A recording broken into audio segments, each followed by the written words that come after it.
Isabel autopsy ডিপার্টমেন্টে নতুন ট্রেনিংয়ে ঢুকেছে। একদিন তাদের প্র্যাকটিসের সময় আনা হয় একটা বেনামি বডি, কিন্তু এই বডি ইজাবেলের জীবনে ডেকে আনে বিভীষিকা। এই বডির পরিচয় কি হলো তার সাথে বলছিলাম আজকের ইন্দোনেশিয়ান হরর মুভি রাসুক 2 এর কথা। আলমা, নেস এবং ইজাবেল তিনজন বান্ধবী। তারা পুলিশ ডিপার্টমেন্টের ফরেন্সিক ইন্টার্ন, অর্থাৎ তারা অভিজ্ঞ কর্মীদের তত্ত্বাবধানে কাজ করে। তারা অপরাধের স্থান থেকে প্রমাণ সংগ্রহ, সংরক্ষণ, বিশ্লেষণ, অটোপসি রিপোর্ট এবং ফরেন্সিক ল্যাবে বিভিন্ন পরীক্ষার কাজে সহায়তা করে। ইজাবেলদেরও তাই শিখতে হবে কিভাবে অটোপসি করতে হয় এবং তার রিপোর্ট বিশ্লেষণ করতে হয়। আর তারা এখন সেইটাই শিখছে একজন অভিজ্ঞ ডাক্তার ইউসুফের কাছে। ইউসুফ তাদের বলছে একজন ব্যক্তির অটোপসি রিপোর্টের মধ্যেই লুকিয়ে থাকে সেই ব্যক্তির মৃত্যুর রহস্য। তাই তার মৃত্যুর উৎস খুঁজতে হলে সবথেকে গুরুত্বপূর্ণ জিনিসই হলো অটোপসি রিপোর্ট। এখন যার অটোপসি করা হবে সে একটা মেয়ে। অটোপসি শুরু হলে নেস এত রক্ত দেখে বমি করে ফেলে। কিন্তু একজন পুলিশ ডিপার্টমেন্টের ফরেন্সিক ইন্টার্ন যদি মানসিকভাবে এতটা দুর্বল হয় তবে ভবিষ্যতে সে কাজ কিভাবে করবে? তাই সিনিয়র ডাক্তার তাকে বকাঝকা করে অটোপসিতে মন দিতে বলে। সে মেয়েটির বডি থেকে হৃৎপিণ্ড বের করে ইজাবেলকে দেয় সেটা ওজন করার জন্য। ক্লাস শেষ করে অটোপসি রুম থেকে বেরিয়ে আসে তারা, কিন্তু ইজাবেল তাড়াহুড়োতে সেখানে ফোন ফেলে এসছে। সে ফোন আনতে গেলে আলমা এবং নেস তার জন্য অপেক্ষা না করে বেরিয়ে যায়, কারণ রাত অনেকটাই ঘনিয়ে এসছে। ইজাবেল ফোন আনতে অটোপসি রুমের দিকে গেলে সে এক কোনায় দেখতে পায় বসে রয়েছে একটা মেয়ে। সে তার নাম ধরে ডাকছে। ইজাবেল ভয় পেয়ে যায়, তবে মেয়েটা বেশিক্ষণ সেখানে থাকে না, মুহূর্তের মধ্যেই সেখান থেকে উধাও হয়ে যায়। সেই মুহূর্তে একটা বডিকে স্ট্রেচারে করে নিয়ে আসা হচ্ছিল। ইজাবেল হসপিটাল থেকে বেরোনোর সময় সেটাকে দেখতে পায়, কিন্তু সবচেয়ে আশ্চর্যের ও ভয়ের বিষয় হলো যে এই কিছুক্ষণ আগেই যে মেয়েটা তার নাম ধরে ডাকছিল সেই মেয়েটাই শুয়ে রয়েছে স্ট্রেচারে। ইজাবেলের কাছে এই সবকিছুই ছিল যেন একটা হ্যালুসিনেশন। তাই সে সিদ্ধান্ত নেয় একজন সাইকিয়াট্রিস্টের কাছে কাউন্সেলিং এর জন্য যাবে। সকাল হলে চায়ের কাপ নিয়ে ব্যালকনিতে এলে দেখতে পায় তার একজন প্রতিবেশীকে। সে তার সামনের বিল্ডিংয়েই থাকে, আর অন্যভাবে দেখলে তার বাড়ি নেসের ঠিক পাশেই। নাম রাজা। তাদের প্রতিবেশী হওয়া ছাড়াও রাজার আরেকটি পরিচয় রয়েছে। সে মনে মনে ইজাবেলকে ভালোবাসে, কিন্তু বলে ওঠার সাহস এখনো হয়ে ওঠেনি। তবে ভালোবাসায় জটিলতা না থাকলে সেটা আর কিসেরই বা প্রেম। ইজাবেলের বেস্ট ফ্রেন্ড নেসের আবার সেই রাজাকেই পছন্দ, কিন্তু সেও সবকিছু মনের মধ্যেই চেপে রেখেছে। বিষয়টা বড়ই খটোমটো, তাই না? পড়াশোনার সূত্রে আলমা এবং ইজাবেল অনেকদিন ধরেই একটা ফ্ল্যাটে থাকে।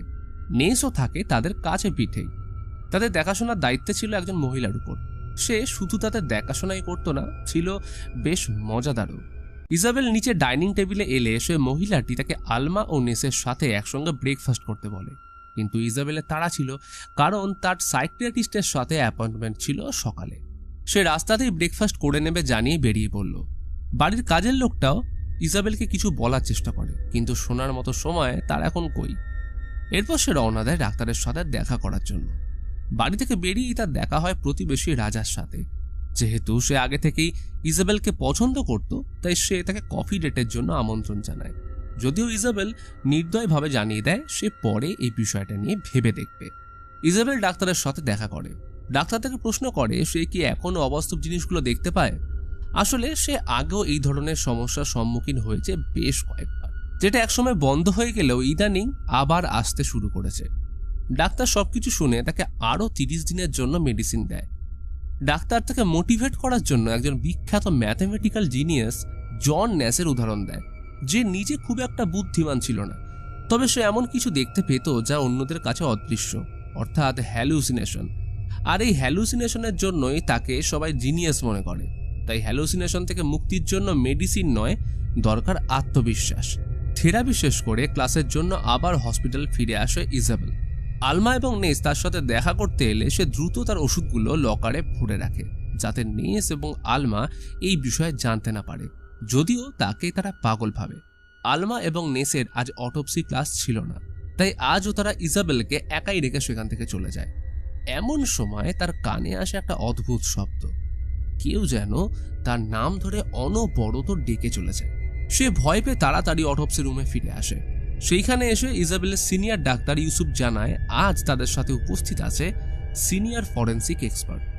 ইজাবেল দেখতে পায় তারা যে বডির পরীক্ষা করবে বলে ঠিক করেছে সেই মুখটা যেন বেলের বড্ড পরিচিত, আগে কোথাও দেখেছে। তখনই মনে বলল এটা তো সেই মেয়ে গতকাল যার মৃতদেহ এসেছিল স্ট্রেচারে করে। ইজাবেলের মুখে চমক আর আতঙ্কের ছাপ স্পষ্ট। ওটা কি আদৌ হ্যালুসিনেশন ছিল? সে কাউকে কিছু এই বিষয়ে জানতে না দিয়ে ক্লাসে মন দেয়।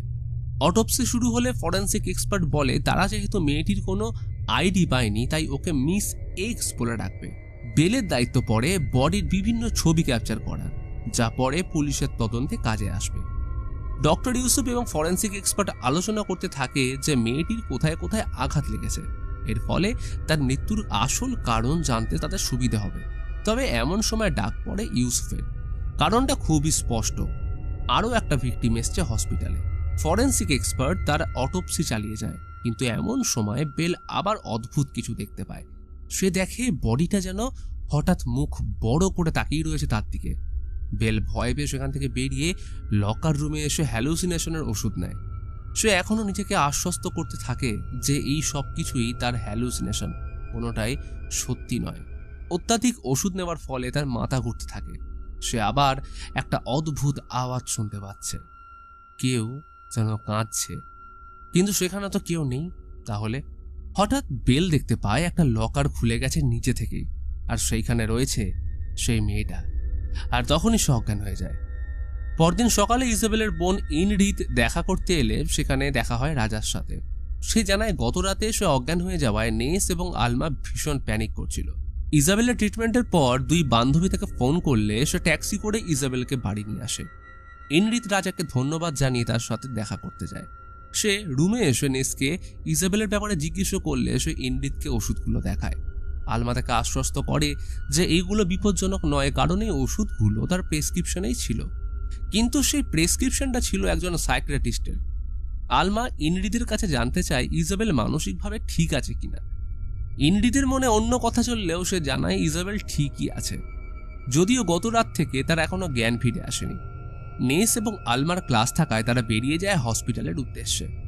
রাস্তায় যেতে তারা বন্ধুর মানসিক অবস্থা নিয়ে আলোচনা করতে থাকে। আলমা নেসকে বলে ইজাবেল তাকে একবার বলেছিল সে নাকি ভূত দেখতে পায়, যদিও নেস এইসবের কিছুই বিশ্বাস করতে চায় না। তার ধারণা এই সব কিছুর পিছনে রয়েছে প্রেসক্রিপশনের ওষুধ। কিন্তু অন্যদিকে আলমার ধারণা সে হয়তো সত্যি ভূত দেখতে পায়, সেন্স করতে পারে অশরীরীদের। ইজাবেল তখন ঘুমোচ্ছিল। আচমকা ঘুম থেকে উঠে দেখে তার হাত কেউ বেঁধে রেখেছে, আর সামনে রয়েছে সে মৃত মেয়েটা। যদিও বাস্তবে এই সব কিছু হয়নি, পুরোটাই ছিল বেলের স্বপ্ন। সে ঘুম থেকে ওঠে ঠিকই, তবে তার সামনে সে মৃত মেয়েটি নয়, বরং ছিল তার বোন ইনরিদ। বেল ইনরিদকে বলে তার যদি কাজ থাকে তবে সে চলে যেতে পারে, এখন সে সম্পূর্ণ সুস্থ। তবে ইনরিদ জানতো সে মুখে যাই বলুক, মনে আতঙ্ক বাসা বেঁধে রয়েছে বেশ কিছুদিন ধরেই। তাই ইনরিদ তাকে আবারও প্রশ্ন করে তাকে কি কোনো কিছু মানসিকভাবে বিপর্যস্ত করে তুলেছে। বলে সে এখন যা কিছু এক্সপেরিয়েন্স করছে তা সে একবার লাইব্রেরির একটা বইতে পড়েছিল। এটাকে বলা হয় বার্নাম বা ফডার এফেক্ট, এবং এর থেকে মুক্তির জন্যই প্রয়োজন ডাক্তার। ইনরিদ তার মুড হালকা করার জন্য রাজাকে নিয়ে মজা করতে থাকে। সে বলে রাজা বেশ কিউট এবং শান্ত, হয়তো সে ইজাবেলকে মনে মনে পছন্দও করে। এরপর ইনরিদ বেরিয়ে যায় তার বাড়ির উদ্দেশ্যে। ইনরিদ বেরিয়ে যাওয়ার পরেই বেলের সাথে দেখা করতে আসে রাজা। সে তার শারীরিক স্থিতি জিজ্ঞেস করে বলে তার যদি কিছু প্রয়োজন হয় তবে তাকে যেন ডাকতে না বলে, সে তাকে যে কোনো বিপদ থেকে বাঁচানোর জন্য প্রস্তুত। বেল এরপর রাজাকে চলে যেতে বলে ঘুমিয়ে পড়ে, যদিও শান্তির ঘুমের বড়ই অভাব এখন তার। ঘুমের মধ্যে আবার সে মৃত মেয়েটির আত্মার হিমশীতল কণ্ঠ নাড়িয়ে তোলে ইজাবেলকে।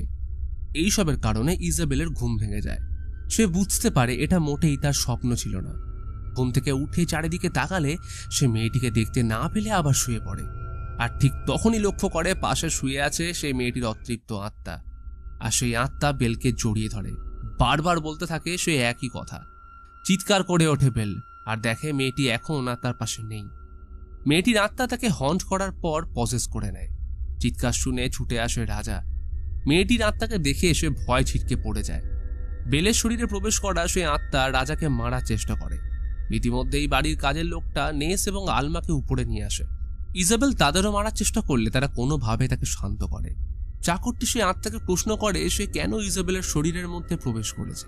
আত্মাটি কিছু বলার চেষ্টা করলে কাজের লোকটা কিছু মন্ত্র পড়ে তার মুখের ভিতর থেকে মেয়েটির আত্মাকে বের করে আনলে অবশেষে শান্ত হয় ইজাবেল। শেষ হয় সে ভয়ানক রাত। সকালে কোনো মতে ঘুম ভাঙল ইজাবেলের। সে বুঝে উঠতে পারছিল না সে আত্মাটি কেন শুধু তার সাথেই এরকম করছে। এমন সময় রাজা আসে তার রুমে, হাতে ব্রেকফাস্ট। সে গতকাল রাতের ব্যাপারে জিজ্ঞেস করলে ইজাবেল জানায় যে তার কিছুই মনে নেই, শুধু মনে আছে সেই আত্মার চেহারা, তার লম্বা চুল এবং পেটে গভীর ক্ষত। এর চেয়ে বেশি আর বলতে চাইল না। বেলায় পৌঁছায় অটোপসি রুমে ক্লাসের জন্য। সেখানে পৌঁছে অবাক হয়ে যায়, এটা তো সেই মেয়েটাই যার অটোপসি কাল করেছিল ডাক্তার ইউসুফ এবং সেই ফরেন্সিক এক্সপার্ট। তাহলে তার অটোপসি আজ আবার কেন হচ্ছে? সে ডাক্তার ইউসুফকে এই বিষয়ে জিজ্ঞেস করলে সবকিছু মাথার উপর দিয়ে যায়। ইজাবেল আবারও কিছু বুঝতে পারছে না, মাথার মধ্যে কিলবিল করছে হাজারো প্রশ্ন। সে আর দাঁড়িয়ে থাকতে পারে না, দৌড়ে অটোপসি রুম থেকে বেরিয়ে ওয়াশরুমে আসে চোখে মুখে জল নিতে। তবে সে আত্মা তার পিছু ছাড়ে না। সেখানে কিছু অলৌকিক কাণ্ড ঘটতে থাকলে ইজাবেলের মানসিক অবস্থা আরো খারাপ হতে থাকে এবং এর মধ্যেই সে লক্ষ্য করে তার পেট দিয়ে গড়িয়ে পড়ছে রক্ত। কিন্তু সে কোথাও তো আঘাত পায়নি, তাহলে কিভাবে তার পেটে এমন চোট লাগলো? সে ওয়াশরুম থেকে বেরিয়ে ছুটে যায় ডাক্তারের কাছে, বলে তার হঠাৎ পেট দিয়ে রক্ত গড়িয়ে পড়ছে। কিন্তু যখনই সে ডাক্তারকে তার পেটের অবস্থা দেখাতে যাবে সে দেখতে পায় রক্তের ছিটে ফোটা ছাপও নেই তার পেটে। সবকিছুই যেন হাওয়ার নিমেষের মধ্যে উবে গেল। এটাও কি সম্ভব? ওষুধ নেওয়ার পরেও বেলের অবস্থার অবনতি হওয়ায় সে আবারও যায় সাইকিয়াট্রিস্টের কাছে। ডাক্তারকে বলে সে আর ফ্ল্যাটে বা হসপিটালে থাকতে চায় না, সে এখন শুধু চায় একটু শান্তি। ডাক্তার বলে তার প্রয়োজন এক্সপোজার থেরাপির, অর্থাৎ ভয়কে সামনে থেকে ফেস করা। নেস এবং আলমা তাকে এই বিষয়ে সাহায্য করতে পারে। ইজাবেল নিজের মানসিক অবস্থা কিছুটা শিথিল করতে চলে যায় রানিংয়ে একটা বনের মধ্যে। সেখানেও আচমকা একটা মেয়ে তার পিছু নেয়। তার পরিচয় ইজাবেলের কাছে অজানা। সে ভাবতে থাকে এটাও হয়তো সে মেয়েটারই আত্মা, কিন্তু মেয়েটা আদতে কোনো আত্মা ছিল না, ছিল একজন সত্যিকারের মানুষ। রানিং থেকে ফিরে এলে দেখা হয় রাজার সাথে। সে ইজাবেলের জন্য নিজের হাতে বানানো কফি নিয়ে আসলে ধীরে ধীরে ইমপ্রেস হতে থাকে ইজাবেল। তাই সুযোগ বুঝে রাজা তাকে ডেটে নিয়ে যাওয়ার প্রস্তাবও দেয়। তবে এইবার সে রাজি হয়ে যায়। ডেটে গিয়ে রাজাকে প্রশ্ন করে সে তাকেই কেন ভালোবাসে। রাজা বলে সে অন্য মেয়েদের মতো নয়, সে অন্যদের থেকে অনেকটা আলাদা। ইজাবেল রাজাকে সকালে রানিং এর সময় ঘটে যাওয়া ঘটনার কথা বলে, তবে রাজার চোখে সন্দেহের ছায়া, যেন ইজাবেল আবারও কোনো অলিক কল্পনার গল্প বলছে। ইজাবেল তার কথার গুরুত্ব না দিয়ে আরও বলে যে আত্মাটি হয়তো তাকে কোনো ঘটনা বলার চেষ্টা করছে, এমন কিছু যা আর কেউ জানে না। তাই তাকে পুরো ঘটনা জানতে হবে, বুঝতে হবে কেন সে বারবার তার পিছু করে যাচ্ছে। পরের দিন সকালে ইজাবেল রাজার সাথে দেখা করতে গেলে সে রাজার রুমে একটা মেয়েকে দেখতে পায়। সে তাকে প্রশ্ন করলে রাজা যদিও তাকে সম্পূর্ণ অস্বীকার করে যে তার রুমে কেউ ছিল না। তো ইজাবেল মৃত মেয়েটির ব্যাপারে রাজার থেকে সাহায্য চায়। রাজা সম্মতি জানালে তাকে ধন্যবাদ জানিয়ে সেখান থেকে চলে যায়। অন্যদিকে নিচ থেকে সবটাই দেখছিল নেস। সেও তো ভালোবাসত রাজাকে, যে এখন তার বেস্ট ফ্রেন্ড ইজাবেলের বয়ফ্রেন্ড। কাঁদতে কাঁদতে সেখান থেকে চলে যায় নেস। হসপিটালে পৌঁছে আলমার সাথে দেখা হয় তার। আলমা নেসকে বলতে থাকে ইজাবেল যা কিছু দেখতে পায় সেসব সত্যি, কোনো হ্যালুসিনেশন নয়। যদিও নেসের কানে কোনো কথাই যাচ্ছিল না, সে আলমাকে রাজা এবং ইজাবেলের ব্যাপারটা জানায়। ইজাবেলও ক্লাসের জন্য হসপিটালে এসেছিল, যদিও সেখানে সে ক্লাসে না গিয়ে ওই মেয়েটার মৃত্যু নিয়ে তদন্ত করতে থাকে। ডাক্তার ইউসুফ বলে মিস এক্সকে পেটে বারবার ছুরির আঘাত করে শেষ করেছিল, কিন্তু সেটা কে করেছে এখন সবার অজানা। তাই মিস এক্স এর case already closed. Isabel doctor ইউসুফকে সবকিছু জানাতে চাইলে তিনি উল্টে বলেন এইরকম ভাবে যদি ইজাবেল করতে থাকে তবে সে তার টেস্ট পাশ করতে পারবে না।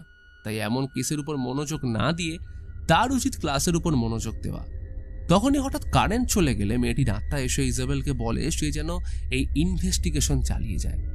এক ঝটকায় ইজাবেল বুঝতে পারে সে মেয়েটির মৃত্যু কোনো দুর্ঘটনা ছিল না, আসলে কেউ তাকে খুন করেছিল। আর এই সত্যি সবার সামনে আনার জন্যই সে মেয়েটির আত্মা ইজাবেলের শরীরকে পজেস করেছিল।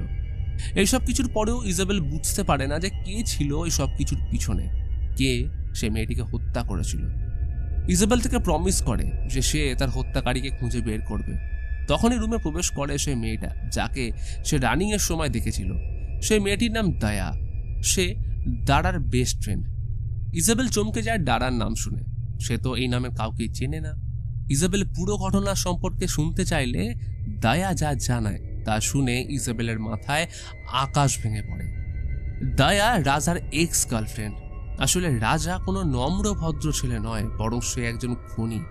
একসময় রাজা এবং দায়া একে অপরকে খুব ভালোবাসত। প্রথমে সব ঠিকঠাক চললেও গতবার তারা যখন একসাথে ভিলায় গেছিল তখন থেকে রাজা তার উপর শারীরিক অত্যাচার করতে থাকে। এই চরম যন্ত্রণা সহ্য করতে না পেরে সে সবটাই তার বেস্ট ফ্রেন্ড ডারাকে জানায়। সে তাকে বলে রাজাকে ছেড়ে ভিলা থেকে পালিয়ে যেতে। যেমন কথা তেমন কাজ, তারা দুজন মিলে গাড়ি নিয়ে বেরিয়ে যায় ভিলা থেকে। কিন্তু এই সব কিছুই জানতে পেরে যায় রাজা। বাইক নিয়ে তাদের ফলো করতে থাকে। অবশেষে রাজা তাদের পথের বাঁধা হয়ে দাঁড়ায় আরও একবার। অনেক অনুরোধের পরেও রাজা তাদের ছাড়ে না। সে আবারও মারধর করতে থাকে দায়াকে। তারা গাড়ি থেকে নেমে জঙ্গলে পালানোর চেষ্টা করলে সেখানেও তাদের রেহাই মেলে না রাজার হাত থেকে। রাজা দায়াকে ফিরে আসার জন্য জোড়াজুড়ি করলে তারা অনবরত বাঁধা দেয় রাজাকে। আর একটা সময় বিরক্ত হয়ে রাজা তাকে ঠেলে ফেলে দেয় একটা খাদের মধ্যে এবং সেইখানেই মারা যায় ডারা। এরপরেও ক্ষান্ত হয় না সে। দায়াকে হুমকি দেয় কেউ যেন এই ব্যাপারে না জানে। যদি সে কাউকে এই ব্যাপারে বলে তবে সে তাদের কিছু প্রাইভেট ভিডিও দায়ার বাবা মার কাছে পাঠিয়ে দেবে। অন্যদিকে নেস এবং আলমা যায় রাজার রুমে। তারা রাজাকে বলে ইজাবেলের সাথে হসপিটালে কেউ একজন দেখা করতে এসছে, যার বর্ণনা শুনে রাজা বুঝতে পারে সেটা আর কেউ নয় বরং তার এক্স গার্লফ্রেন্ড দায়া। এই কথা শুনেই সে রুম থেকে বেরিয়ে পড়ে, পৌঁছয় হসপিটালে। সেখানে গিয়ে দায়াকে জোর করে বাইকে নিয়ে চলে যায় সে। দায়া জানে না তারা কোথায় যাচ্ছে, তবে কথাতেই আছে পাপ বাপকেও ছাড়ে না, রাজা তো কোন ছাড়।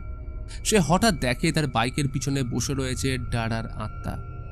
ভয়ে বাইক থেকে ছিটকে পড়লে দায়া জ্ঞান হারায়। রাজা দায়ার জ্ঞান ফিরিয়ে তাকে নিয়ে জঙ্গলে প্রবেশ করে। ইতিমধ্যেই ওদের পিছু নিয়ে সেখানে উপস্থিত হয় ইজাবেল। সে দায়াকে ক্রমাগত খুঁজতে থাকলে হঠাৎ রাজা তাকে মেরে অজ্ঞান করে দেয়। আর সেই সুযোগেই ডারার আত্মা আবারও প্রবেশ করে ইজাবেলের শরীরে। সে রাজাকে বলে সে চাইলেও তার পাপকে আর লুকিয়ে রাখতে পারবে না। যেমন ভাবে রাজা একসময় খাদের মধ্যে ডারাকে ফেলে দিয়েছিল, আজ ঠিক এইভাবেই রাজাকে খাদের মধ্যে ফেলে দেয় ডারার আত্মা। তখনই ইজাবেল আবার সজ্ঞানে ফিরে আসে। মানে ডারার আত্মা ওর শরীর থেকে বেরিয়ে গেছে। কারণ সে ভেবেছিল রাজা হয়তো খাদে পড়ে মারা গেছে। তবে সে মারা যায় না, একটা পাথরের সাহায্যে এখনো নিজেকে বাঁচিয়ে রেখেছে। ইজাবেল রাজার আত্মনাদ শুনে তাকে বাঁচাতে যায়, কিন্তু এমন সময় আবারও ইজাবেলের শরীরে প্রবেশ করে ডারার আত্মা। হাত ছেড়ে গভীর খাদে নিচে ফেলে দেয় রাজাকে। অবশেষে মুক্তি পায় ডারা। ইজাবেল দায়াকে হসপিটাল নিয়ে আসে। ডারার লাশের আসল পরিচয় পাওয়া গেছে এখন। তার মা বাবাকে ডেকে পরের দিন ওর বডি কবর দেয়। অন্যদিকে ইজাবেল ডারার মৃত্যুর পর সমস্ত রিপোর্ট বানিয়ে ডাক্তার ইউসুফকে দেয়। ইউসুফের চাহনিতে স্পষ্ট সে বেলের ডেডিকেশনের উপর কতটা ইমপ্রেসড। সন্ধ্যাবেলায় সবাই ক্লাস শেষ করে বাড়ি ফিরে আসে। ইনরিত আসে ইজাবেলের সাথে দেখা করতে। ইজাবেল তাকে জানায় এই সমস্ত ঘটনার পর সে বুঝতে পেরেছে শয়তানের থেকেও খারাপ যদি কেউ হয়ে থাকে তাহলে সেটা হচ্ছে মানুষ। এরপর ইনরিতকে বিদায় জানিয়ে ফ্ল্যাটে নিজের রুমে ফিরে আসে ইজাবেল। যদিও সেইখানে সে একা ছিল না, তার জন্য ওয়েট করছিল কিছু সারপ্রাইজ। নেস এবং আলমা তার কাছে সবকিছুর জন্য ক্ষমা চায়। ইজাবেলও জানায় সে এতদিন সমস্ত কিছু নিয়ে এতটাই ব্যস্ত ছিল যে সেও তার বন্ধুদের ঠিকমতো সময় দিতে পারেনি। এতদিনের ঝড়ঝাপটার পর অবশেষে আবারও শান্তি ফিরে আসে ওর জীবনে। নেস এবং আলমা নিজেদের রুমে ফিরে যায়। এমন সময় বাইরে থেকে একটা আওয়াজ শুনতে পায় ইজাবেল। জানলা খুলে দেখতে পায় একটা ছোট্ট বাচ্চার আত্মাকে। সেও কি ন্যায় বিচার চাইছে? বেল বুঝতে পেরেছে প্রত্যেক মানুষেরই কিছু স্পেশাল এবিলিটি এবং দুর্বলতা থাকে, আর সেটাকে যদি গ্রহণ করে নিতে পারে তাহলে অনেককেই সাহায্য করা সম্ভব।